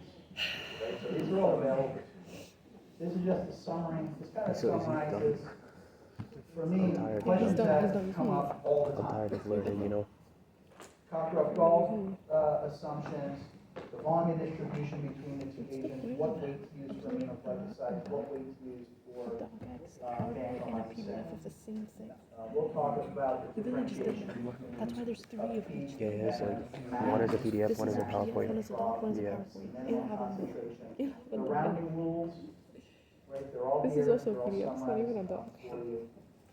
Very It's in the sort of doc format, like explicit it's slides, definitions it's like as doc to format. when things happen. I would recommend as you're getting comfortable looking at these things over the And next this is couple of endorsing days, the same. draw a picture. The dose is given here, it's infused over this time.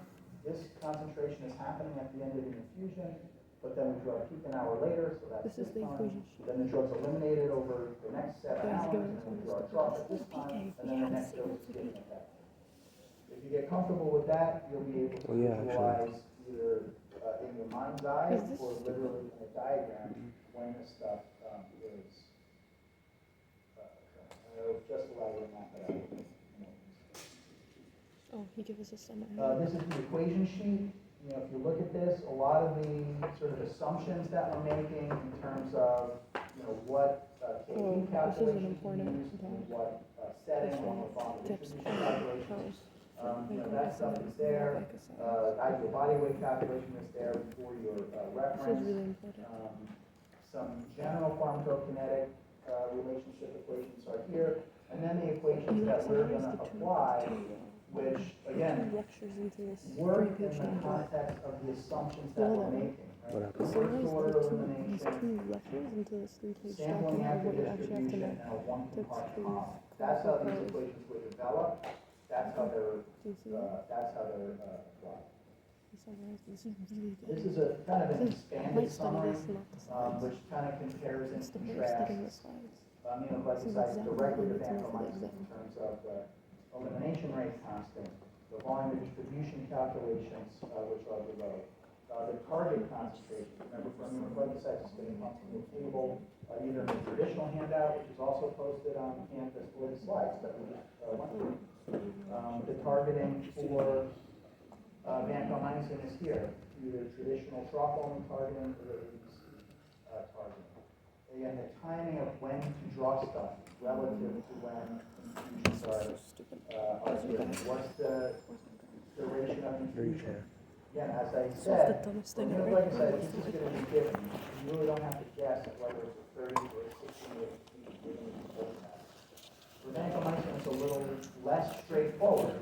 You'll determine that based on the dose that you're recommending, conforming to what the typical standard recommendations are for dosing. Right, based on dose. Then the rounding rules are also summarized for here, again comparing one to the other. Accounting for rebound, how you approach hemodialysis patients, and so renal disease patients. Again, it extracts a lot of the information that you're going to apply in these calculations essentially into one document. So hopefully you'll find that of benefit.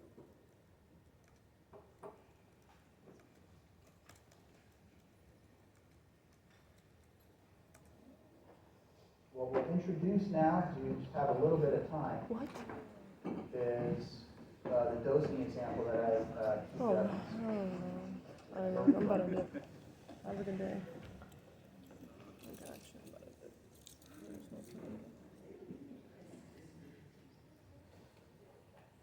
So I would recommend between now and tomorrow, I don't want to get too tied into this dosing example. It's kind of hard to then I see kind why of get out people of it. fail this year. But look through it, look through these slides. If you haven't already, just scroll through them. You're gonna get very familiar with my handwriting, number one.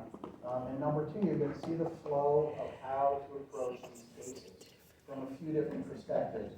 One, the prospective There is no time to study. Like, how I to want to put study, in but I don't have the time. pharmacokinetic, driven, relevant dosing strategy. Thank God for spring break.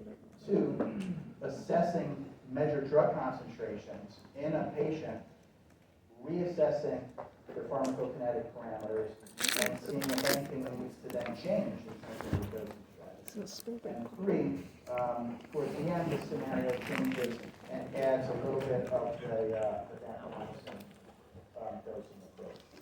All right, so this flow, this stepwise approach, if you stick to something like this, in this example or other examples, where basically it's kind of a checklist, like do this, do that, do this, do that. Brianna knows I'm a big fan of checklists, I use them all the time. So how do you know if you remember to do something? Well, you checked it off your list, right? I referenced the airlines, except we've had a lot of airline problems the last couple of months, but how do they like land upside down? They check the wrong box on the checklist. So follow the checklist, follow the approach. There may be some decisions that you as a clinician have to make, right? Like regarding how sick is somebody. That's not as cut and dry in reality as it has to be to sort of guide you through a quiz or an exam. But for discussion purposes, we're going to expand on some of those things. So this is essentially going to be our patient. There's going to be, again, really kind of three modalities we're going to go through in detail. Again, please take the time, look through this before tomorrow.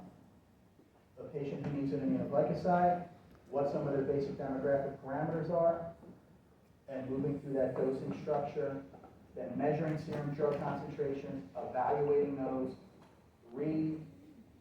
dosing the patient with a new dose if needed, and then applying the principles of the AUC to MIC dosing to vancomycin. All right. So again, you can see this is again you're going to see a whole bunch of slides in a row. Which one I'm looking for in particular?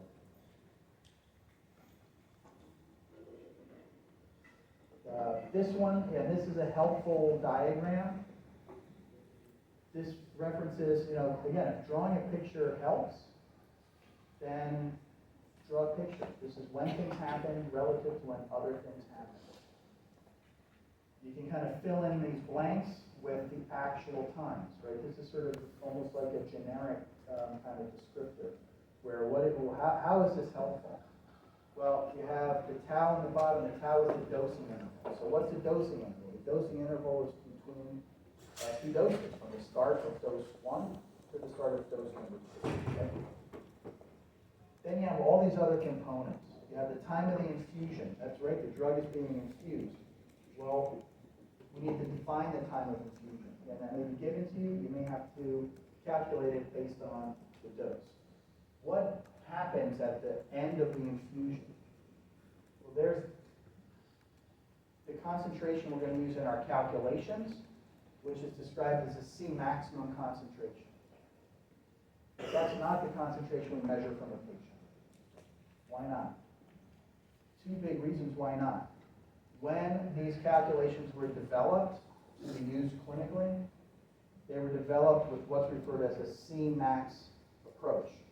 The Cmax approach uses this C maximum concentration, which is kind of a theoretical concentration. We don't measure that from patients.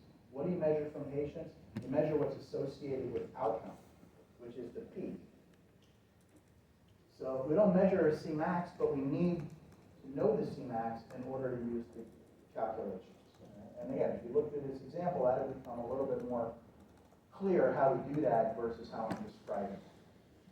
What we measure is the peak. When do you measure the peak relative to the end of the infusion? Right, we just define two parameters in normal patients. Half an hour after the end of the infusion for aminoglycosides, 1 hour after the infusion for vancomycin. And if patients have end-stage renal disease or on hemodialysis, that may change, but the standard peak should be measured half an hour after aminoglycoside, 1 hour after pancreas. Then what happens between these two beginning of interval concentrations and the end of interval concentrations? Well, elimination happens, right? So the drug is going literally from these different time points. It's being eliminated at an elimination rate constant. It's assumed to be a constant. That's another assumption of this model. Right? This doesn't account for a lot of changes. It's kind of assuming something is the way it is, and that's how it is. It doesn't allow for a lot of dynamic modeling. So what's the trough concentration?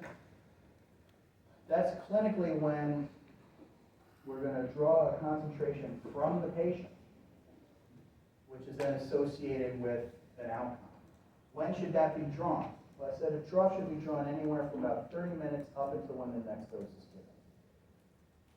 The C minimum concentration is the theoretical concentration at the instant the next dose starts. If the trough concentration literally is drawn right before that dose is administered, then clinically, a trough and a C minimum concentration may kind of be the same thing. You're actually getting them at the same time. But a C max and a P concentration really are never the same. So think about, again, these time intervals. And this is some nomenclature that I use to just help distinguish what these time frames are. May not be 100% consistent with what you see in the literature. But one of the important things is to be able to segment out these times. Why is that important? Because ultimately, if you're predicting what a concentration is at some time point in the future, and you know what the concentration is now, and you know your elimination rate, all you need to do is to find the time between now and when you want to know the concentration. Right? That was one of the calculations on the renal quiz. You know what point A is, you want to know what's the concentration going to be at point B. So the only thing you need to know that is the elimination rate and the time between point A and point B. So it's a lot of kind of doing the same calculation over and over and over again. Right? Hell is a concept, maybe some of you have heard of that. Right? Hell, what's the definition of hell? Repetition. The only way to master pharmacokinetics is repetition. So therefore, by the transitive property, kinetics is hell. Doing it over and over and over again will allow you to become competent. You won't get proficient unless you really are going to apply this in real life. The goal is not to be proficient by the exam. The goal is to be competent by the exam. So you can do these calculations. And repetition is the way to do that. Let's see if there's any other little pearls of wisdom I can share before we part. This is the same diagram, just in a flat line. It doesn't really kind of show the concentration time curve relationships, but it's the same thing. It's a picture of what happened. When the dose was given, when the Cmax would occur relative to the time of the infusion, when a peak should be drawn relative to the end of the infusion, how the drug is being eliminated, where a trough is going to be drawn, and how a C minimum concentration would be determined. But again, the C minimum concentration and the C P concentration are used for calculation purposes, not clinical purposes. A peak and a trough are clinical. There's a lot going on.